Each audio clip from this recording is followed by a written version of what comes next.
Yo soy de los que sostienen que el ciclo de los gobiernos progresistas se terminó. ¿Qué quiere decir que se terminó? Van a seguir gobernando muchos gobiernos progresistas, seguramente, pero se terminó el ciclo progresista como un ciclo de cambios positivos. Ya no pueden hacerlo más por la vía que lo hicieron hasta ahora. Necesitan hacer un viraje, un clic. Y eso es lo que está en duda de que vaya a suceder.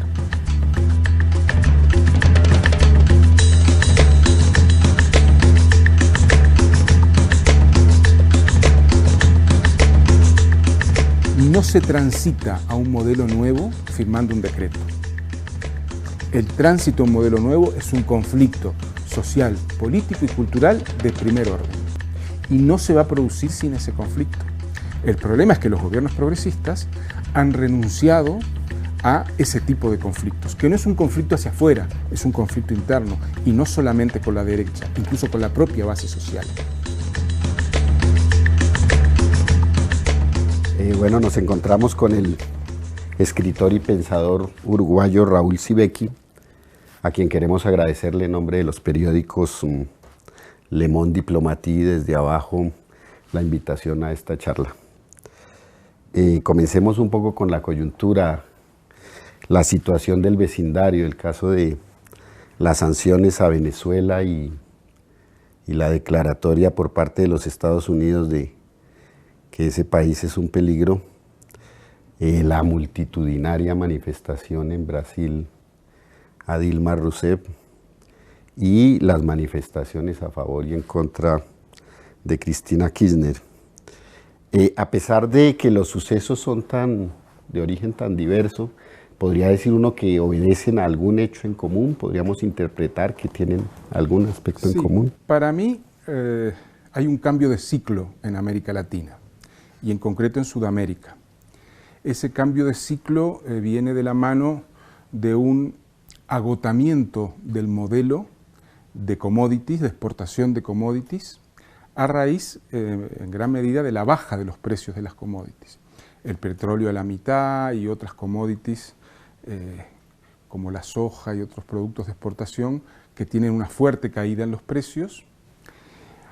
A eso se suma un desgaste de los gobiernos llamados progresistas, después de entre 10 y 15 años de gobierno, en el cual en una primera etapa provocaron algunos cambios positivos en la disminución de la pobreza, sin tocar la desigualdad. Obedece a una ofensiva que comienza hace un par de años de los Estados Unidos para recuperar protagonismo en el mundo y en concreto en América Latina. Obedece a la irrupción de China en el escenario latinoamericano. El reciente foro que hubo, el primer foro China-CELAC en enero en Pekín, es una manifestación de la fuerza que está adquiriendo China en el continente y además de un renovado activismo de los movimientos populares. O sea, hay 4 fuerzas que colisionan entre sí y en los 2 casos que mencionas, de Venezuela y de Brasil, hay varias cosas en común. Una, esta nueva ofensiva de los Estados Unidos y del capital financiero internacional, una reactivación de los sectores más conservadores en cada uno de los países, un modelo que ya no da más, un modelo que durante una década larga funcionó dejando en los países mucho dinero por estos altos precios de las commodities, y unos sectores populares que ya no les alcanza con ser menos pobres y van por más. Para mí el punto de inflexión mirado desde abajo es junio de 2013 en Brasil, donde millones de personas salen a las calles protestando por el aumento del precio del pasaje de autobús urbano y de metro, mostrando que la desigualdad es enorme, mostrando que la calidad de los servicios es muy baja y que ya no alcanza con aquel programa Bolsa Familia y las políticas focalizadas para la pobreza que mejoraron la situación de la gente, pero que mientras no se toque la desigualdad, mientras no haya reformas estructurales, esa protesta va a seguir. Y esa protesta existe de diferentes maneras, se manifiesta a veces en la calle, a veces en un desapego de los gobiernos hacia los gobiernos por parte de los movimientos, y eso está conformando una situación que hace ingresar a América Latina y en concreto a Sudamérica en este caos sistémico que estamos viviendo en todo el mundo. O sea, un periodo crítico, un periodo de fuertes contradicciones, en la cual no hay poderes suficientes para poner orden. Ninguno de los 4 poderes que se mueven en América Latina, Estados Unidos, China, los gobiernos progresistas y los movimientos populares, tienen capacidad para hacer imponer su proyecto, su programa o su voluntad. Y eso dibuja una situación de equilibrio de contradicciones y tendencia al caos. En esa coyuntura es la que yo creo que estamos. Bueno, quizá una de los éxitos mayores del discurso neoliberal fue hacer creer que la economía era independiente de la política. En otras palabras, la frase de Thatcher, no hay alternativa, terminó prácticamente imponiéndose en el mundo, es decir, hay una forma de estructura económica y es la única. Y uno en alguna medida podría decir que los movimientos de izquierda han comprado ese discurso, han caído, digamos, en el pensamiento único. Y en ese sentido uno podría decir que los gobiernos progresistas han sido incapaces realmente de lo que usted señalaba, digamos, dar un portazo a una estructuración económica por las razones que sea, ya sea por los elementos de dependencia histórico que se han venido creando. Pero independientemente de eso, para dar un paso adelante en términos de la estructuración económica, como alrededor de qué tendríamos que centrar, digamos, ese proceso transformativo. De la producción, de la producción. No va más que Venezuela siga viviendo del rentismo petrolero. Cuando sube Chávez en el 99, el 90% de las exportaciones eran petróleo. Y hoy ese porcentaje se mantiene o aumenta. Venezuela exporta petróleo crudo e importa gasolina y alimentos. Entonces, un país, y lo mismo podría decir de otros, ¿verdad? La base industrial es muy débil. Incluso en Brasil se ha debilitado, en Argentina, que eran países industriales. Entonces, mientras no vayamos a producción, a sostener la alimentación del país en base a la agricultura campesina, mientras no vayamos a un proceso de diversificación industrial importante y importemos productos chinos masivamente, exportamos soja y petróleo y minerales en bruto e importamos productos chinos terminados, mientras esos términos de intercambio se mantengan así, se producen varios efectos. Uno, el extractivismo, que es este modelo, favorece a las derechas, polariza las sociedades. Así como el modelo industrial favoreció a la clase obrera y a los sindicatos y a los partidos de izquierda, el extractivismo los debilita. Debilita al pueblo organizado. De hecho, la punta de lanza para frenar el golpismo en Venezuela y la injerencia estadounidense son las Fuerzas Armadas. No es el movimiento popular en el discurso del proceso bolivariano. Entonces ahí hay una incomprensión para mí de que el modelo sobre el cual se asientan estos gobiernos los debilita. ¿Por qué creció la derecha en Brasil? ¿Por qué hay corrupción? Sí, la corrupción es escandalosa, pero además porque el gobierno de Dilma Rousseff ha puesto en el gabinete a varios representantes de la derecha económica. Un Chicago Boy, Joaquín Levy, al frente del Ministerio de Economía. Un Chicago Boy, un hombre de la gran banca y de los organismos financieros internacionales. Y eso no lo nombró la derecha, lo nombró Dilma. La ministra de Agricultura es una mujer del agronegocio, Katia Abreu. Y así podríamos seguir. Entonces, esa relación de fuerzas fue creada en estos 12 años de gobiernos del PT. Era mejor la relación de fuerzas en 2002, cuando gana Lula, que en 2014, cuando gana Dilma, para los sectores populares y para la izquierda. Y eso es producto de una gestión que, insisto, fortalece a las derechas. Entonces está muy bien criticar al imperialismo, que es terrible y que desestabiliza al capital financiero internacional, pero no les hagamos el juego, ¿verdad? Con unas políticas económicas y políticas sociales que las políticas económicas, ya lo dije, favorecen a las derechas, pero las políticas sociales, eso de entregar dinero a las familias para que no pasen hambre, despolitizan, porque toda conquista social que no es producto del conflicto social, despolitiza. Entonces estamos en esa situación. Hoy el gobierno de Dilma tiene el 13% de aprobación y un 62% de rechazo. Quiere decir que incluso parte de los que la votaron hoy la rechazan. Y esa es la situación en la que estamos. Ante eso lo que se impone es un viraje. Ese viraje no está claro que se vaya a producir, no está claro que el gobierno bolivariano esté decidido en un plazo determinado de superar el rentismo petrolero. Todos los intentos que se han hecho han fracasado, se nacionalizan empresas multinacionales y la producción cae abruptamente y se inflan las plantillas de trabajadores porque hay clientelismo. Entonces, mientras eso siga sucediendo, estamos favoreciendo al imperialismo. Yo no puedo modificar al imperialismo, puedo tratar de frenarlo, pero además dentro tengo que modificar el tipo de vida que hace la sociedad, anclada en esos dineros que daba el extractivismo, que ya no los va a dar, y en un consumo desbocado. Ese consumismo también favorece a las derechas. ¿Qué consume la gente? Va a los malls a consumir, consume carros, consume plasmas, y eso cultural y políticamente es una forma de vida conservadora. Y si no salimos de esa trampa, yo creo que estamos condenados a una crisis mucho más profunda que la actual. Creo que vamos en esa dirección. No veo ningún sector de los gobiernos progresistas que cuestione el consumismo, que enfile la economía hacia la producción.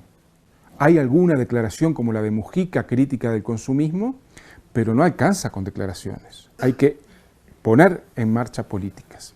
China adquirió y Asia el poder que tienen hoy en el mundo con políticas industriales. Primero llamando capitales y después haciendo ellos industria, producción. Ahora incluso están en una etapa de mejorar la calidad de la industria y de la producción. Yo soy de los que sostienen que el ciclo de los gobiernos progresistas se terminó. ¿Qué quiere decir que se terminó? Van a seguir gobernando muchos gobiernos progresistas, seguramente.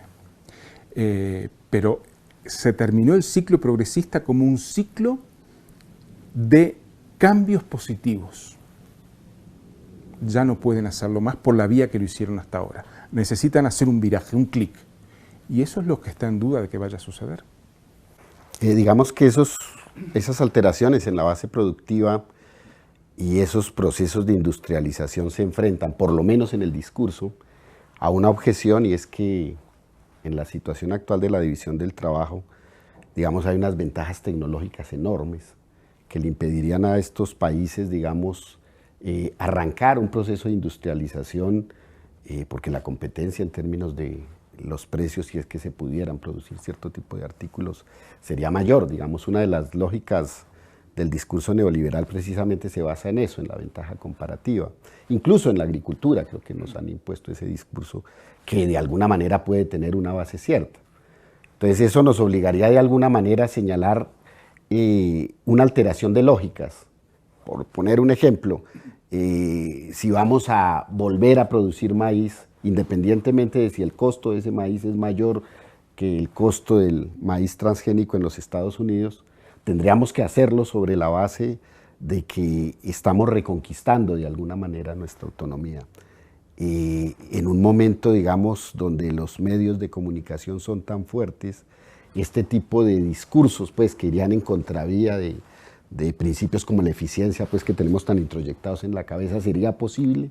¿Cómo hacer para luchar de alguna manera? Primero, por ejemplo, contra ese consumismo, cuando los medios de comunicación, el internet, etcétera, etcétera, permean y llevan a la gente, ya no solo desde el interior del país, sino desde afuera, por el elemento de interconexión, a consumir precisamente en gran escala y cierto tipo de productos que curiosamente no estamos ahorita nosotros con las condiciones para poderlos producir. O sea, ¿cómo romper ese círculo? Uno lo que dice es, hay un factor cultural muy fuerte ahí. ¿Dónde tendríamos que apuntar para romper de alguna manera esa forma de pensar que nos ata en lo económico? Es cierto que la cultura política y de consumo que impera en la población es de consumismo y es de esa que usted describe. Ahora bien, acá hay que tomar decisiones y depende de decisiones políticas, ¿verdad? No se transita a un modelo nuevo firmando un decreto. El tránsito a un modelo nuevo es un conflicto social, político y cultural de primer orden. Y no se va a producir sin ese conflicto. El problema es que los gobiernos progresistas han renunciado a ese tipo de conflictos, que no es un conflicto hacia afuera, es un conflicto interno, y no solamente con la derecha, incluso con la propia base social. Porque la base social bolivariana apoya y se apoya en el rentismo petrolero. Bueno, usted tiene que combatir eso. Yo creo que los gobiernos progresistas no van a hacer ese cambio, y ese cambio vendrá luego de la caída, con la misma fuerza con que cayó el modelo neoliberal, de este proceso neoliberal que es el que se apoyó en las commodities. O sea, no salimos de esto sin crisis y sin conflicto. ¿Cómo va a ser ese conflicto? Aún no lo sabemos, pero sabemos cómo se van a parar cada uno de los actores. Y los gobiernos progresistas tienen que elegir si se siguen apoyando en su alianza en parte con la gran burguesía o sectores de la gran burguesía, con China, porque exportar commodities a China e importar productos manufacturados es una alianza con China, económica y política y estratégica. O se van a aliar con los sectores populares en un proyecto de combate distinto. Mire, a mí me parece que de las cuatro fuerzas que mencioné, Estados Unidos, China, gobiernos progresistas y movimientos populares, reproducen las cuatro fuerzas que se confrontaron en las independencias. España, Inglaterra, bueno, España y Portugal en algunos lugares, Inglaterra y Francia, los criollos y los sectores populares. ¿Qué pasó? Que los criollos, los gobiernos progresistas, se aliaron con el imperio emergente, Inglaterra. ¿No estamos reproduciendo eso? Contra los sectores populares. ¿No estamos reproduciendo la alianza América Latina-China para enfrentar a Estados Unidos, pero también a los sectores populares? Eso es lo que porque pienso que hay que pensar estratégicamente. Estos problemas no se resuelven en un año. Que en diciembre haya elecciones en Venezuela, de aquí a diciembre no se resuelve nada. Se podrá manejar un poco la cosa para perder por poco o ganar por poco. No hay un cambio en 6 meses posible. Entonces hay que pensar estratégicamente, desde todo punto de vista. Y en el lugar que yo me coloco, que es en el apoyo y en la militancia con los sectores populares organizados en movimientos, digo, pensemos en el largo plazo. Aprendamos de las experiencias del pasado, de las independencias, de los 40, que fueron tremendas también, y cómo nos vamos a posicionar, hacia dónde vamos como sectores populares, y con quién nos aliamos si es que nos tenemos que aliar con alguien, ¿verdad? Entonces ahí yo creo que buena parte de los movimientos populares se han subordinado políticamente a los gobiernos progresistas, que era como subordinarse en la independencia, las montoneras, los pueblos en lucha, a los criollos. Eso ya sabemos que te puede resolver algún problema de corto plazo, pero estratégicamente es un desastre. Entonces tenemos que discutir eso. Y creo que estamos muy atrasados en esa discusión, en ese debate. Tenemos una ventana, como dice Immanuel Wallerstein, de oportunidades de 20, 30, 40 años quizá, en el cual de estos conflictos que se están manifestando va a salir algo nuevo, una nueva América Latina, o quizá varias Américas Latinas, una más pegada a Estados Unidos, otra más autónoma. Bueno, ¿cómo vamos a movernos nosotros para que después de 20, 30, 40 años estemos en una situación mejor? Ese es el debate que creo que hay que dar. Y creo que ese debate pasa por fortalecer a los movimientos populares, fortalecer su autonomía, no solo política, sino alimentaria. Los movimientos no pueden depender del MOL para sobrevivir. La gente no puede depender del agua que te venden engarrafada. O sea, porque el agua es uno de los motivos de conflicto en el futuro, no solo la alimentación, el agua es fundamental. Y así, en cada uno de los aspectos hay que discutir cómo vamos a entrarle. ¿Vamos a depender del poder del Estado y de sus Fuerzas Armadas para defendernos de cualquier injerencia extranjera o vamos a crear nuestras propias fuerzas? Y así. Bueno, si nos limitamos a discutir en plazos electorales, nos lleva la corriente para donde ella quiere. Yo no digo que los plazos electorales no haya que darles ninguna importancia, creo que tienen su importancia, pero el debate no puede circunscribirse a los 4 o 5 años de los ciclos electorales, a ver quién gana, a ver quién se posiciona. No, hay un debate estratégico. Y ese debate tiene que empezar por los más interesados en tener una posición de poder, de fuerza en el futuro. Indígenas, negros, afros, sectores populares, mestizos en general, los de abajo. Y ahí es donde está el futuro. Debatir en esos terrenos qué vamos a hacer en perspectiva estratégica. En general, uno de los efectos nocivos, hay muchos efectos nocivos, pero uno de los efectos nocivos de los gobiernos progresistas es que desapareció el debate estratégico. Todo el debate es de cómo acomodamos las piezas para la próxima jugada. Si es un tiro de esquina, cómo acomodamos los jugadores para ver si alguno puede cabecear. Eso está muy bien, pero no resuelve los problemas, ¿verdad? Lo táctico, bueno, sí, tiene su importancia, pero lo decisivo es lo otro. ¿A qué vamos a jugar en el largo plazo?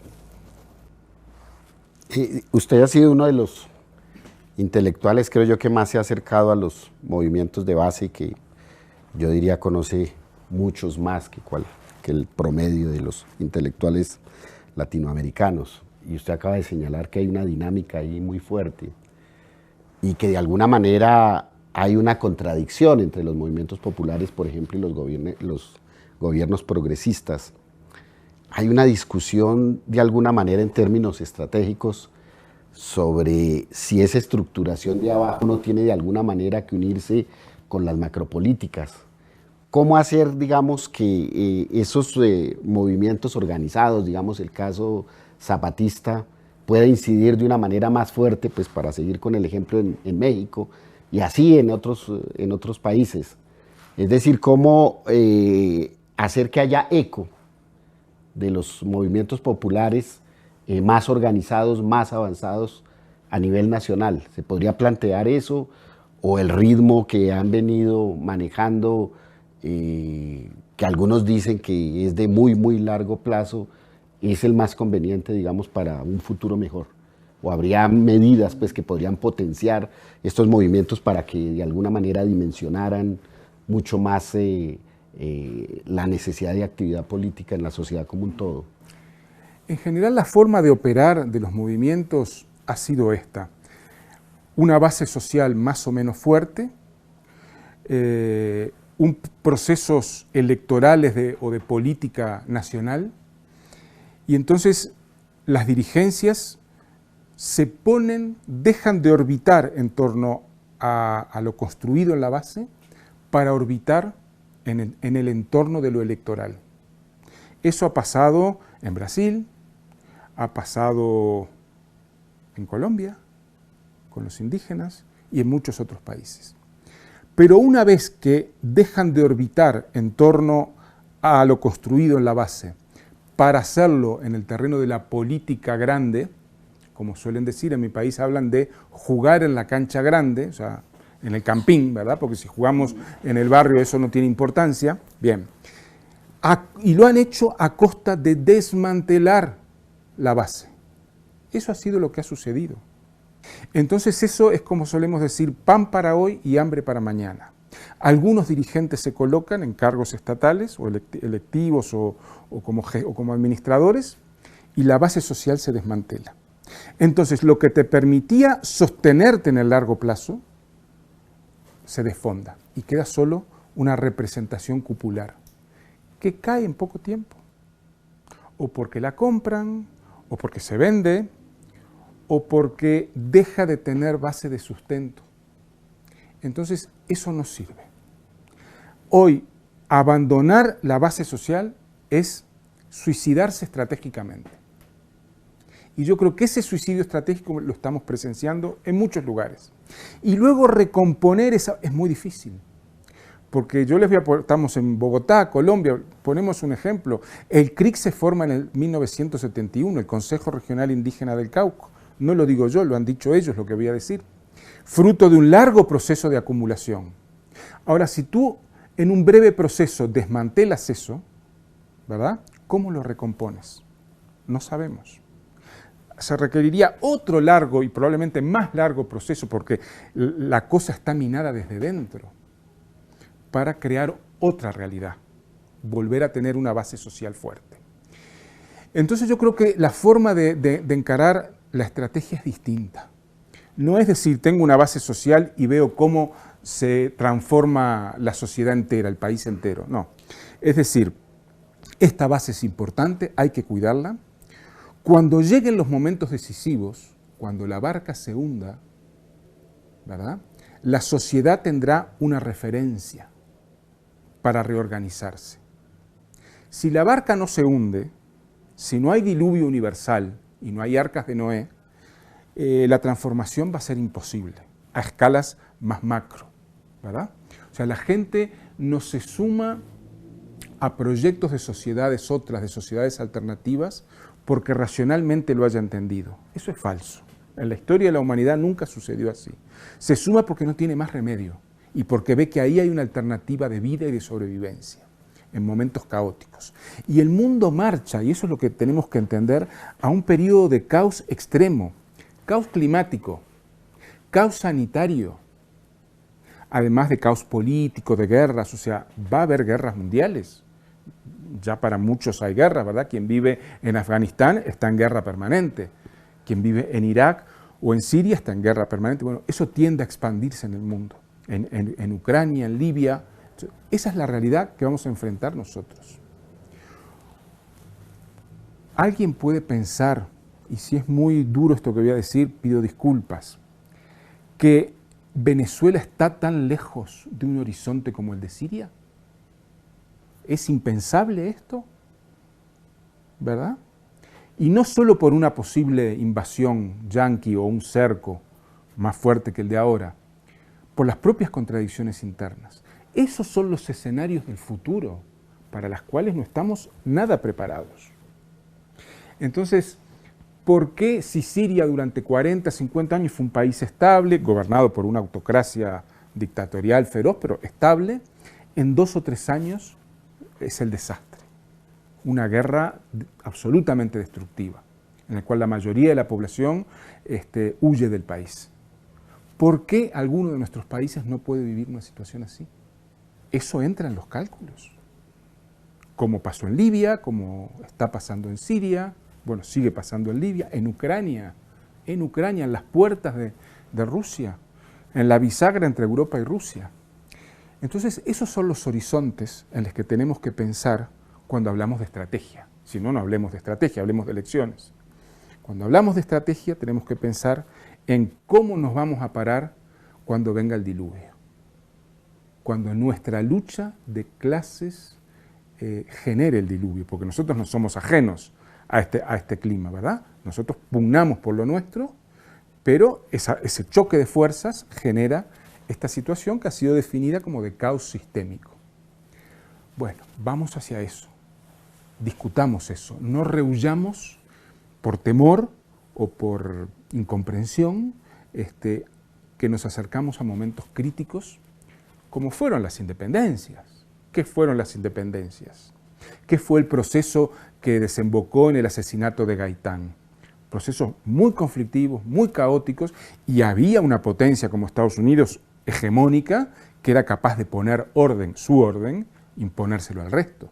Hoy en día no va a haber ninguna potencia en el mundo capaz de imponer su orden, porque vamos a un mundo multipolar. Y ese es el escenario que tenemos que reflexionar, me parece a mí. Mirando un poquito eso, uno encuentra mucha gente optimista, por ejemplo, que habla de la conquista de la democracia luego de las fuertes dictaduras del Cono Sur. Y a veces uno percibe, que consideran ese escenario como irreversible. Incluso algunos intelectuales de izquierda, que de alguna manera acompañan hoy el sistema, por llamarlo de alguna manera, dicen que no podemos ser aventureros porque lo que hay que defender es precisamente la democracia. Usted señalaba ahorita que no existe ninguna ley que impida pensar que en Venezuela puede darse un escenario como en Siria. A uno le llama mucho la atención, por ejemplo, que cuando se declara Venezuela peligro para los Estados Unidos, se hace sobre la base de que el presidente norteamericano reclama ahí una legislación especial, un estado de excepción. Y uno nota, pues digamos que hay una tendencia fuerte hacia la desinstitucionalización a nivel mundial. Entonces uno puede pensar no solamente que pueden regresar los regímenes autoritarios, incluso de origen militar, sino que de alguna manera la democracia o la llamada democracia liberal se está desdibujando completamente. ¿Cuáles serían las características que tendríamos que señalarle a las personas para, digamos, hacerles entender que estamos en un proceso regresivo, que ese proceso de desinstitucionalización, ese proceso de amenaza permanente de guerra en todos los escenarios, nos puede llevar perfectamente a regímenes absoluta y totalmente autoritarios y que no hay ninguna ley social que diga que eso no es, claro, que no puede ser así? Yo creo que hay que ponerles el ejemplo de México. México formalmente es una democracia, en donde los últimos 8 años ha habido 100.000 muertos y más de 20.000 desaparecidos. No lo hubo en las dictaduras del Cono Sur, ese nivel de suma de muertos y desaparecidos, ¿verdad? Para un campesino o un habitante de las periferias urbanas de México, ¿hay democracia? Lo que quiero es decir, no estoy minimizando la democracia, me parece que mientras exista está bueno que exista, a condición de que no creamos que democracia es ir a votar cada 4 o 5 años. Porque si ese es el paradigma de democracia, estamos muy mal. ¿Cuánta gente vota en Colombia? Una minoría vota. Entonces, cuando hablamos de democracia, estamos quizás sobredimensionando para quién y para quiénes hay democracia. Evidentemente que hubiera una interrupción de la democracia en Venezuela sería el argumento perfecto de Estados Unidos para invadir, ¿verdad? Pero Jean-Bertrand Aristide fue elegido democráticamente y fue sacado por una intervención militar franco-estadounidense, con apoyo de otros. Lo sacaron así, se lo llevaron a África. Entonces, la democracia, desde un punto de vista, ha sido el régimen ideal para la acumulación de capital, ya sea la acumulación tradicional por producción de plusvalía o la acumulación por despojo actual. ¿Por qué? Porque lubrica, porque permite. La democracia lo que facilita es que la cooptación de dirigencias de los sectores populares. La Constitución del 91 en Colombia habla por sí sola y los efectos que produjo hacia el movimiento popular.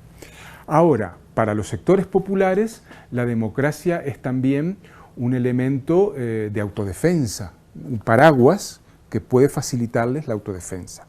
Cuando ya en democracia no se puede autodefender los sectores populares, porque sucede lo que digo en México, bueno, ya estamos hablando de una democracia meramente funcional a la acumulación de capital.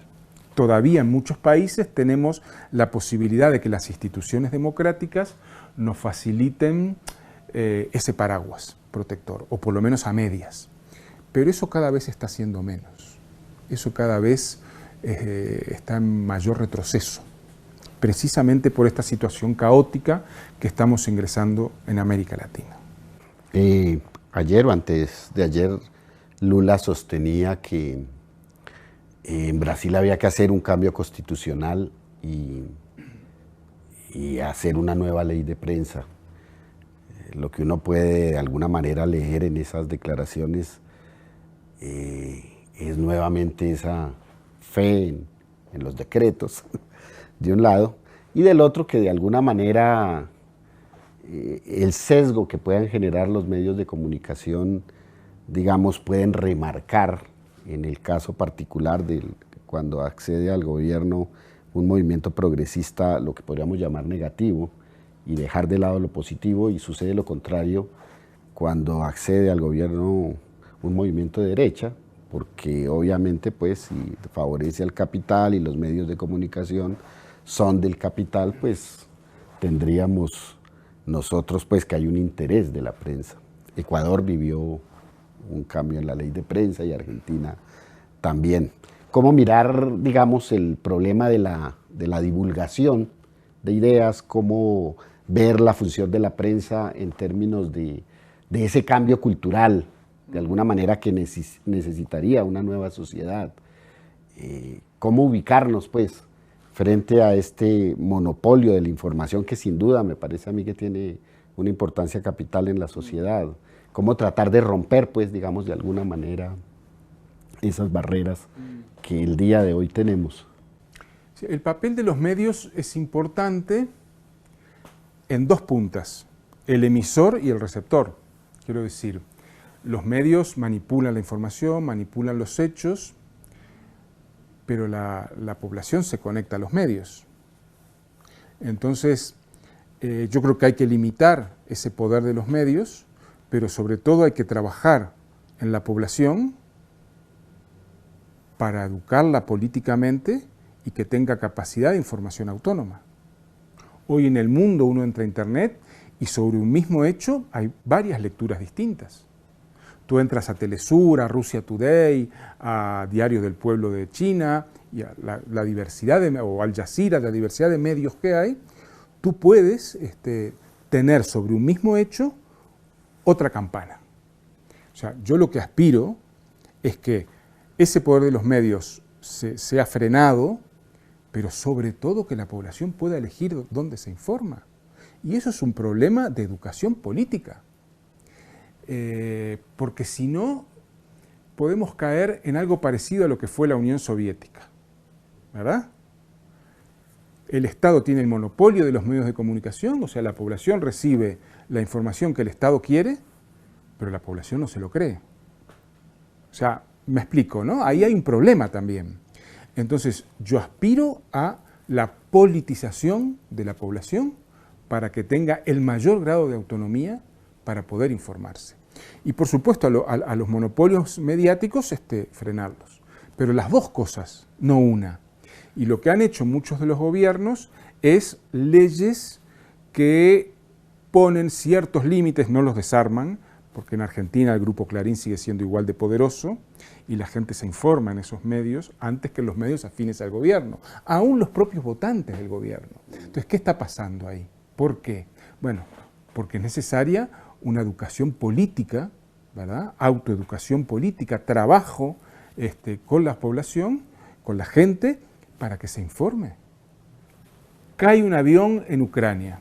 Todos los medios occidentales dicen que fue Putin. Tenemos medios, incluso en Estados Unidos, que dicen lo contrario desde hace 6 meses. Entonces, uno tiene que poder leer las dos versiones y hacerse una idea de qué pasó. O decir, yo llego hasta aquí, esto no lo sé o no lo puedo saber, pero tener la capacidad de tener varias campanas.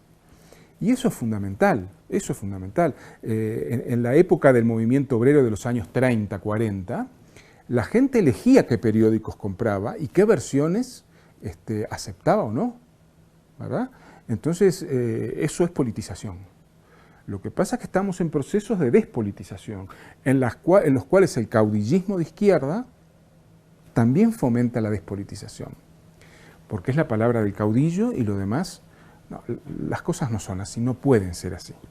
Y creo que ahí tenemos una tarea de largo plazo también, de fortalecer la autoestima y la autonomía informativa de los actores populares.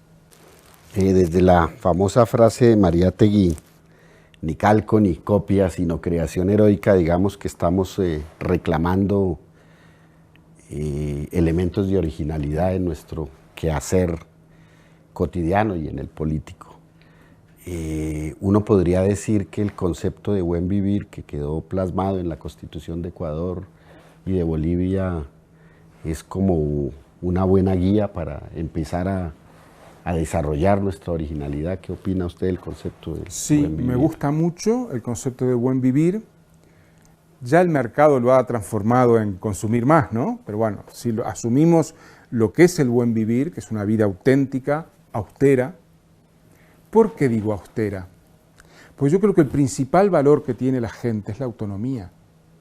Y si tú eres austero en tu vida cotidiana, eres más autónomo, porque necesitas menos. Esto lo ha dicho hasta el Pepe Mujica, el expresidente de mi país. El que depende menos, el que necesita menos es más libre. Entonces, buen vivir también es eso, porque si confundimos buen vivir con tener, vamos mal. Vivir en relación con la naturaleza. No, la naturaleza no es un insumo que yo gasto. Vivir en convivialidad con los demás seres humanos, con mis vecinos, con mis amigos. Dedicar el tiempo fundamental de las vidas a eso, no acumular. ¿Verdad? El consumismo nos ha hecho creer que podemos acumular aún siendo pobres. ¿Verdad? Eso es la mentira mayor del mundo. Acumulamos cosas que no sirven para nada o que tienen una vida perecedera muy, muy pequeña. Entonces creo que buen vivir también es reeducarnos como seres humanos, superando el consumismo, viviendo austeramente, disfrutando de la vida, y básicamente el disfrute de la vida son dos cosas. El disfrute de la vida en naturaleza, en el medio en que vivimos, y el disfrute con otros seres humanos, la convivencia. Y eso nos lleva a una espiritualidad distinta a la de la acumulación, que es la acumulación, el consumo es la espiritualidad de la rapiña, del tener más, de la competencia, del individualismo, y tenemos que reeducarnos en eso. Esto no es fácil. Pasolini decía que el consumismo es una mutación antropológica de la especie. Ya lo decía en los 70. Si estamos ante esa mutación antropológica, una revolución debería superar esa mutación y volver a ser humanos, ¿verdad? No consumo, no seres de consumo, sino seres con otros seres y con la naturaleza. Así es como yo entiendo el buen vivir, ¿verdad? Que no pasa por decretos, por políticas de Estado, que eso está muy bien si se da, pero que básicamente es un cambio de vida. Hablando un poco del Pepe Mujica, puede decir uno que se convirtió en un ícono internacional, pues por su forma precisamente austera de vivir, pero a uno a veces le da la impresión desde afuera, no sé usted como uruguayo cómo lo vea, que hay una distancia de alguna manera entre su comportamiento individual muy ejemplar y los resultados políticos que se obtienen. En ese sentido podría decir uno, bueno, el problema no es solo de honradez, obviamente que los políticos deben ser honrados, no es solo de calidad humana. Digamos, en este caso, ¿por qué esa distancia? ¿Por qué de alguna manera esa brecha entre un individuo de tanta calidad humana y de alguna manera los resultados políticos no lo suficientemente satisfactorios, si es que es así? ¿Qué opina usted? Sí, porque su gobierno ha sido extractivo, porque su gobierno ha apoyado la minería, la soja, el consumo. Entonces, aquí lo que nos tenemos que plantear es si es posible, a nivel de Estado, una política diferente. O si las políticas diferentes necesariamente nacen en pequeño y en los márgenes, ¿verdad? Con individuos de estas características, en pequeño y en los márgenes, y luego en ciertas condiciones se generalizan. Y nunca a toda la humanidad, porque de 100 personas, los 100 no quieren vivir austeramente ni en relación con la naturaleza, solo una parte. Bueno, trabajemos con esa parte. Si yo hago política de Estado, tengo que hacer eso. ¿Por qué? Porque tengo que pagarle todos los meses el sueldo a los militares, a las maestras, a los profesores, a los médicos, ¿verdad? A los funcionarios. Entonces, el camino más fácil es extractivo. Y ahí es donde hay un problema. Convertir estos rasgos de personalidad, estos valores, en políticas estatales, hoy no es posible. Es posible que esas políticas, esos valores arraiguen en pequeño y siempre en los márgenes de la sociedad, con la esperanza de que algún día se generalicen, pero no se van a generalizar por la vía estatal gubernamental, sino por la vía cultural política. por la vía de que haya una masa crítica de gente que diga esto es bueno, voy a hacerlo, o me conviene, o no hay otro camino. Pero no es por políticas estatales como estos valores se difunden, creo yo. Bueno, ya para finalizar, como usted sabe, está Colombia en un proceso de paz. Uno se pregunta a veces si realmente ese proceso, más allá de lo local, de la guerra que durante 50 años hemos tenido y que curiosamente no ha interrumpido nuestra, entre comillas, democracia, es importante, digamos, para el continente. ¿Cómo se ve desde afuera? ¿Sí tiene algún impacto, digamos, dentro del ambiente político de América del Sur?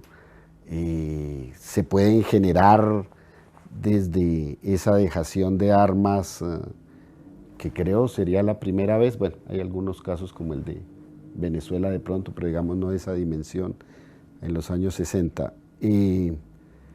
Digamos, ¿habría alguna posibilidad de, desde ahí, de crear alguna nueva condición para el subcontinente como un todo, para Sudamérica?